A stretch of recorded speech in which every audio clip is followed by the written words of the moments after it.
Okay, so there's something very serious happening around the world at the moment, and it's been happening for a while, but it's becoming so serious that I thought it was important to do a video where I talked about how I don't think we should be sticking our head in the sand and trying to avoid it.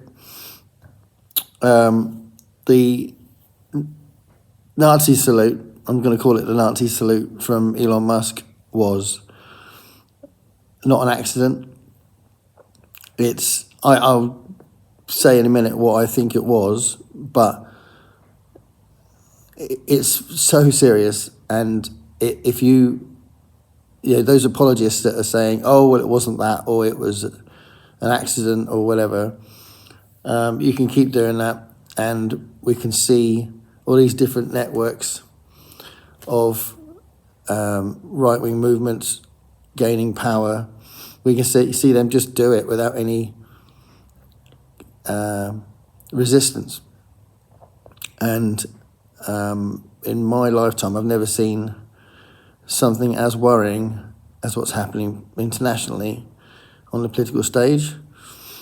So, last time Trump was in power, I ended up avoiding American politics. Just didn't really look into it because I can't stand the sound of his voice, and it was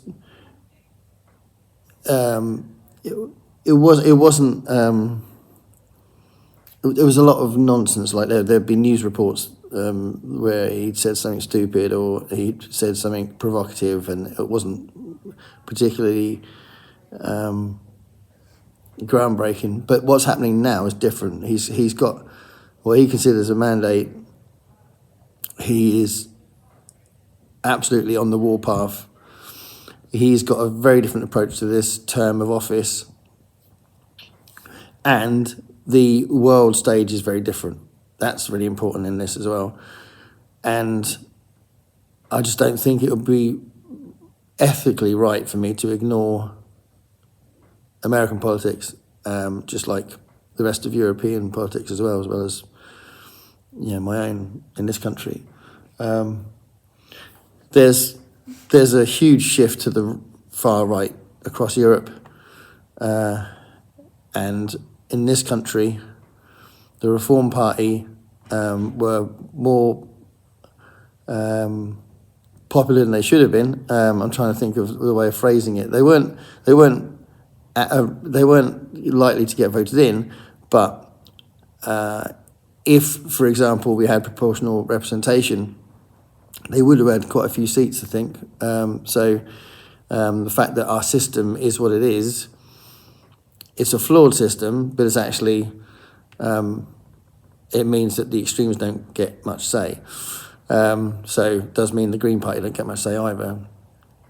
But there's something really serious happening across the world, and I just think that salute that Elon Musk made in the inauguration ceremony is a real red light. It's a neon sign saying we need to pay attention. We need to just keep watching what's happening. So it's going to be tempting to avoid politics if you're dismayed and thinking that, well, I can't change anything. This is crazy. It's the world's gone mad. Blah blah blah blah. I get it. It's very tempting to just ignore it, but we can't, and it's too serious. So what do I think that salute was? There is a network of powerful people and lots of media people that are making noises that make it sound like Trump and the powerful people around him are looking at a Mussolini kind of fascism. So he has repeatedly bounced off the accusations of having fascist-leaning policies. There are some policies that are worrying. I don't think I've seen America be expansionist in my life, unless I'm misunderstanding what America's been doing. So that's new, and I thought that was quite un-American. So I don't know, but I thought that America was proud to not be like that. But now he's talking about taking over different countries and doing some sort of trade war with these different people, and basically going on the offense. And it seems like there's this sort of corporate style fascism that would be developed through these media outlets and these sort of multi-billionaires that would be making a lot of difference to policy and influencing other governments.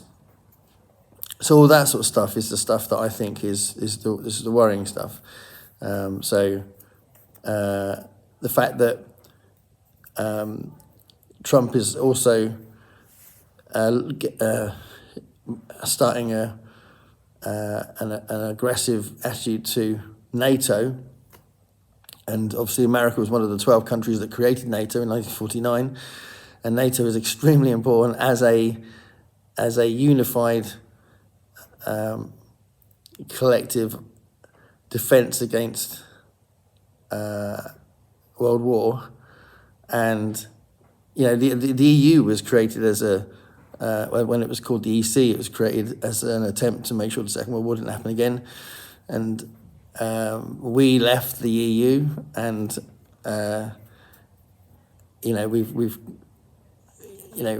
we've abandoned our European cousins by just going, that's not us. But that organisation was created to avoid another war. And there's like this is destabilizing, but there's this consolidation of powerful, rich people and rich companies, and this sort of corporate style takeover, if you like, that you're witnessing. And a lot of these are attached to right-wing policies, and that salute could not have been an accident that Elon Musk made. It could not have been an accident because he's not stupid. It's a pre-planned speech. He did it twice. It's too obvious. It looks like that salute. It's not even like people are just redefining it and putting something into it that's not there. That is what it is. So you can't do that by accident. On that kind of stage, in that moment, when everybody's watching, and when everybody's watching in an inauguration ceremony, that's why he did it, because I think that it's a power flex, but more importantly, I think it was a message to the people in America and across the world, in Germany, Austria, all these other places, Belgium, France, all these places that have got real issues with ultra-right, far-right enthusiasm, all those different places, but especially America. That's a message saying we are normalizing this. That I can get away with doing this because no one's going to bat an eyelid because I'm that powerful. And this salute is not going to be shocking in 2025 like it might have been 20 years ago. That's what he was doing. That's what he was saying. I would like to think it's still shocking and has clearly shocked some people, but it has also had loads of people bounce off it and say, no, it's not that, it's not a worry, it's not a problem. So one of the issues in general with 2025 and the last sort of 10 years especially, but probably 15, 20 years, is the pluralization of the truth, and this sort of the fact that nobody believes anything anymore. That makes debate very difficult. It makes something serious like this very difficult to tackle because there's loads of people going, no, it's not, even though it's right in front of them. So I just feel like the important thing to remember, the important thing to do as ordinary people that haven't got this power is to keep an eye on it and speak out. Don't ignore it. It's tempting to because it's depressing, but we can't let the world burn. And sadly, I mean, you know, there's a bad turn of phrase, but Trump's also getting out of the climate change treaties, the Paris Treaty, and going massively into fossil fuels and oil again, and you know, all that sort of thing that's made everybody all excited in that inauguration ceremony. And clearly, there's lots of people thinking in America that that's a wonderful thing that he's doing. You know, the climate change denial is a real serious problem as well. So, you know, we've got to just keep our radar up, keep watching the news, and stay strong. And if we decide to ignore it, that's us not staying strong. That's us being beaten and being driven to the sidelines. So anyway, that's what I wanted to say about this Nazi salute that we saw at an inauguration ceremony of a president of the United States. Can't make this stuff up.